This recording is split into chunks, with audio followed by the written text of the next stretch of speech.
দীর্ঘ ২২ বছর পর বাংলাদেশ নার্সিং অ্যাসোসিয়েশন মানিকগঞ্জ জেলা শাখার নির্বাচন অনুষ্ঠিত হয়েছে। মঙ্গলবার সকাল ৮টা থেকে ভোট গ্রহণ শুরু হয় মানিকগঞ্জের নার্সিং কলেজে।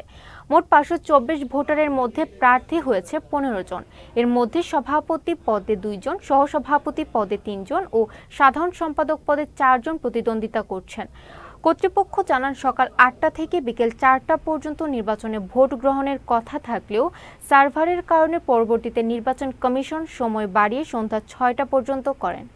নির্বাচন সুষ্ঠুভাবে হচ্ছে, কিন্তু আমাদের যেটা মেইন প্রবলেম হচ্ছে সার্ভার ডাউনের কারণে এখনও সার্ভার ডাউন চলছে, ঠিক মতো কেউ ভোট দিতে পারছে না, যার জন্য নির্বাচন কমিশন থেকে আমাদের টাইম বাড়াই দিচ্ছে।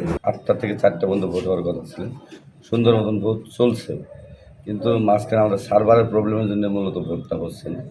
খুবই কম ভোট হচ্ছে, সারা জেলায় দেখা গেছে প্রায় ২০ থেকে ৩০টা ভোট দেওয়া হয়েছে, আমাদের প্রায় ৫২৩টা ভোট।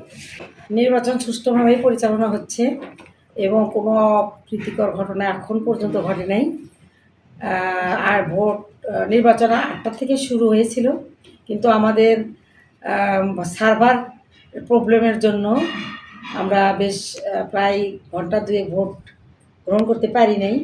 কিন্তু আমাদের হেড অফিস থেকে বলা হয়েছে যে আমাদের ভোটের সময় আমাদের ছিল ৮টা থেকে ৪টা পর্যন্ত, সেটা বাড়াই বেলা ৬টা পর্যন্ত আর কি, সন্ধ্যা ৬টা পর্যন্ত করা হয়েছে।